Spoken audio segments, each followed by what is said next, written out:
सुबह का सुहावना समय है। सूरज धीरे धीरे उग रहा है। वहीं रमेश अपनी पुरानी लेकिन बेहद साफ सुथरी बर्गर की रेहड़ी को धकेलते हुए लाता है। उसका बेटा छोटू उसके साथ है, जिसके कंधे पर स्कूल का बस्ता टंगा है। रमेश अपनी रेहड़ी को रोज की जगह लगाकर हांफते हुए छोटू से कहता है, छोटू बेटा, आज थोड़ा जल्दी जल्दी हाथ चलाना पड़ेगा।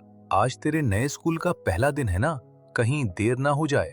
मैं नहीं चाहता कि मेरी इस रेहड़ी के चक्कर में तेरी पढ़ाई पर कोई आँच आए। पापा, आप फिक्र मत करो, मैं आपकी मदद करके ही स्कूल जाऊंगा। वैसे भी आपके हाथों के बर्गर का जादू चखने के लिए लोग अभी से आने लगे हैं। और आप भूल गए क्या? आपने ही तो कहा था कि कोई भी काम छोटा या बड़ा नहीं होता, बस उसे करने की नीयत साफ होनी चाहिए। रमेश मुस्कुराता है और आलू की टिक्की को गरम तवे पर रखता है। शीश की तेज आवाज आती है और मसालों की खुशबू के साथ हल्का सा धुआं उठता है। 2-3 ग्राहक दुकान पर आकर खड़े हो जाते हैं। रमेश भाई, एक बर्गर जल्दी से बना दो, ऑफिस के लिए देर हो रही है। पर भाई, टिक्की थोड़ी करारी रखना और हरी चटनी थोड़ी ज्यादा डालना। बिल्कुल शर्मा जी, आपके लिए तो मक्खन मार के एकदम कड़क बर्गर बनेगा। छोटू बेटा, जरा नैपकिन देना और साहब के लिए ठंडे पानी का ग्लास भी निकाल। फिर रमेश बर्गर को साफ कागज में लपेटकर ग्राहक को देता है।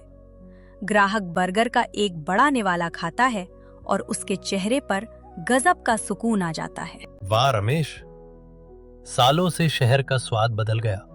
बड़ी बड़ी दुकानें खुल गईं, पर तेरे इस 20 रुपए वाले बर्गर का स्वाद और तेरा ये अपनापन आज भी नहीं बदला। जीते रहो भाई, भगवान तुम्हारी बरकत करे। और सड़क के दूसरी तरफ वहां एक बड़ा आलीशान और कांच से चमकता हुआ 3 स्टार रेस्टोरेंट है, जिस पर बड़े अक्षरों में लिखा है चूनीलाल फास्ट फूड। चूनीलाल अपने रेस्टोरेंट के सामने से रमेश की दुकान पर लगी भारी भीड़ को गुस्से में घूर रहा है। उसके चमचमाते काउंटर पर महंगे बर्गर रखे हैं, जिन्हें कोई पूछ भी नहीं रहा। वेटर खाली बैठे मक्खियां मार रहे हैं।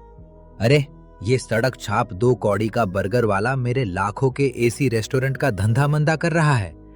मेरा 200 रुपए का बर्गर यहाँ काउंटर पर रखे रखे सड़ रहा है और उसकी उस खटारा रेहड़ी पर जैसे मुफ्त का माल बट रहा हो।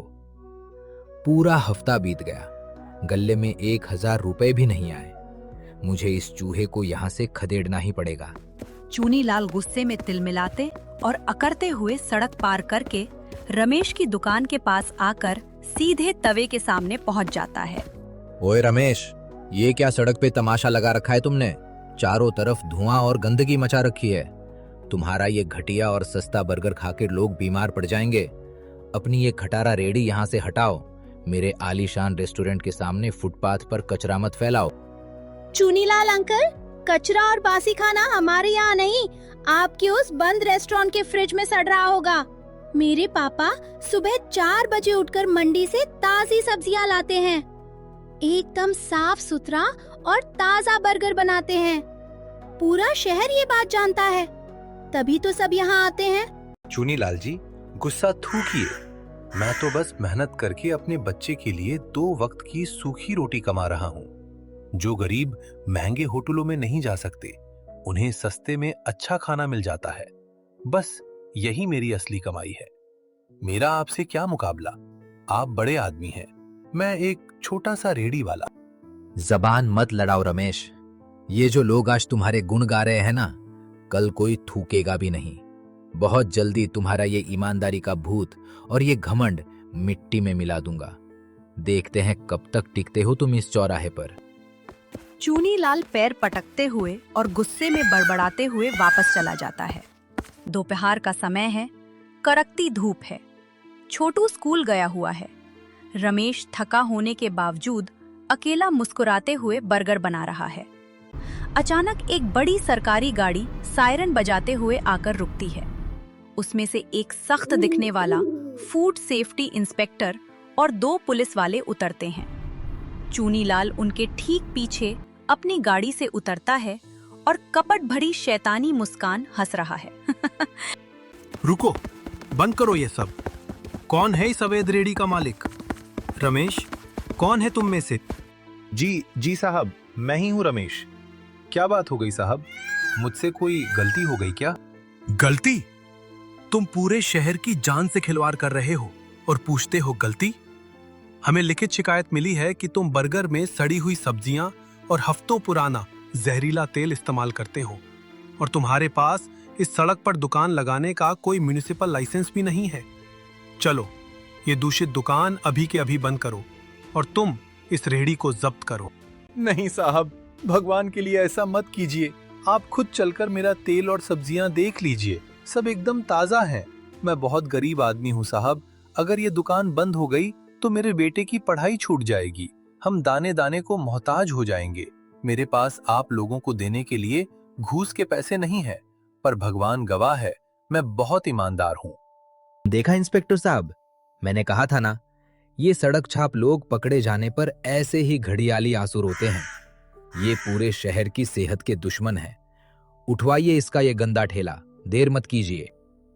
नगर निगम के निर्दयी कर्मचारी रमेश का ठेला उठाकर बेरहमी से तोड़फोड़ देते हैं।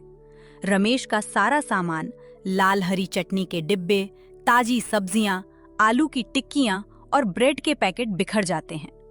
रमेश वहीं पर घुटनों के बल बैठकर अपनी बिखरी हुई रोजी रोटी को देखकर जोर जोर से रोने लगता है। चूनीलाल अपनी चमचमाती गाड़ी में बैठकर और हंसते हुए निकल जाता है। शाम का वक्त है। रमेश अपने छोटे से घर में सिर पकड़कर बैठा है। घर का चूल्हा ठंडा पड़ा है।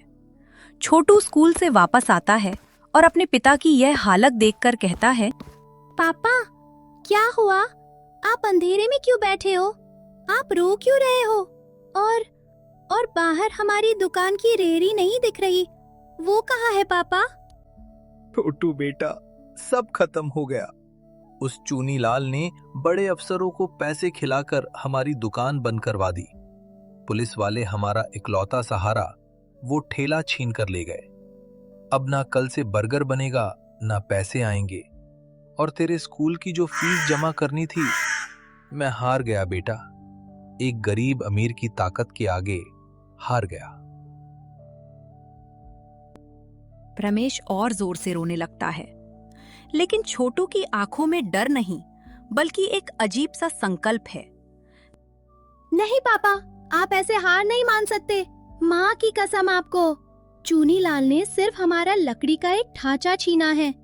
आपके हाथों का हुनर, आपका स्वाद और आपकी मेहनत नहीं।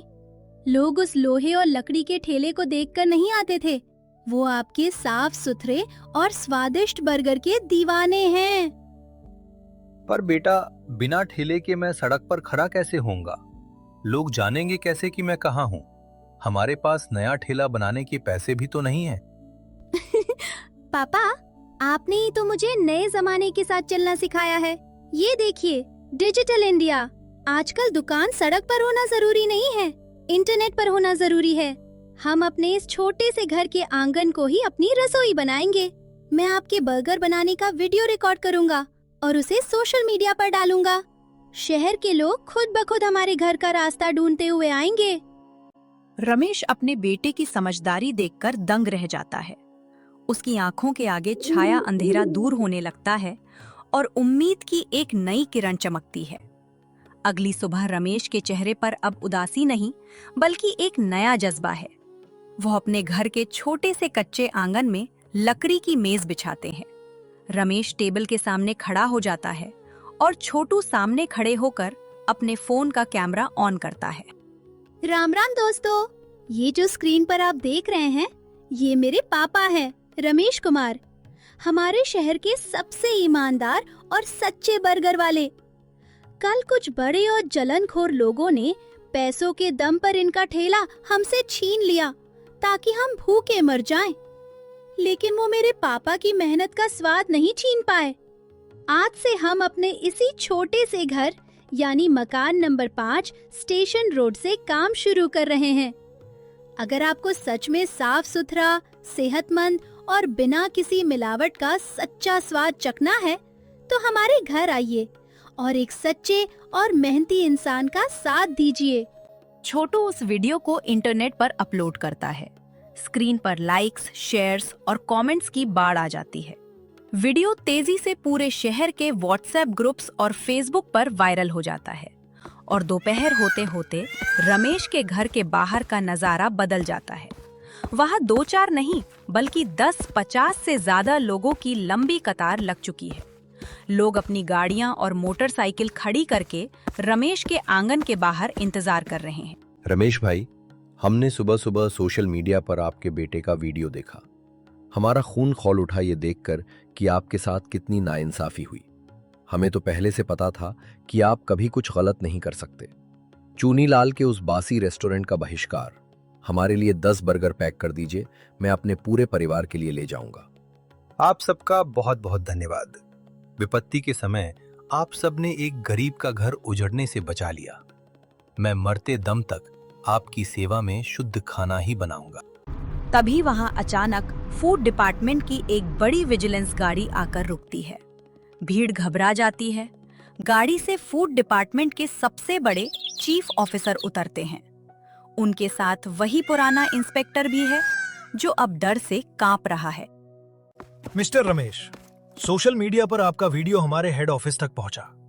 हमने जांच की तो पता चला कि हमारे इस भ्रष्ट इंस्पेक्टर ने चूनीलाल से मोटी रिश्वत लेकर आपकी दुकान पर झूठी रेड डाली थी।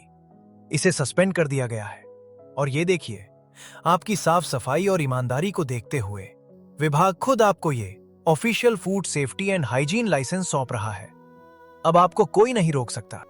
कुछ हफ्ते बाद रमेश का वो छोटा सा घर अब एक बेहद सुंदर रेस्टोरेंट में बदल चुका है, जिस पर बड़े बड़े अक्षरों में बोर्ड लगा है, छोटू और पापा के स्पेशल डिजिटल बर्गर। और वही चूनीलाल के आलीशान चूनीलाल फास्ट फूड पर बिकाऊ है का बड़ा सा बोर्ड लगा हुआ है। चूनीलाल अपने खाली काउंटर पर अकेला बैठा सर पकड़कर रो रहा है और इधर छोटू काउंटर पर खड़ा होकर पैसे संभाल रहा है और रमेश बर्गर बना रहा है। दोनों एक दूसरे को देखते हैं और मुस्कुराने लगते हैं। देखा बेटा, बेईमानी की हवेली चाहे कितनी भी ऊंची क्यों ना हो, ईमानदारी और मेहनत की एक छोटी सी झोपड़ी के सामने वो एक दिन ढह ही जाती है। मेहनत की कमाई हमेशा सबसे मीठी होती है। मेहनत और सच्चाई का रास्ता लंबा जरूर हो सकता है, लेकिन उसकी जीत हमेशा पक्की होती है।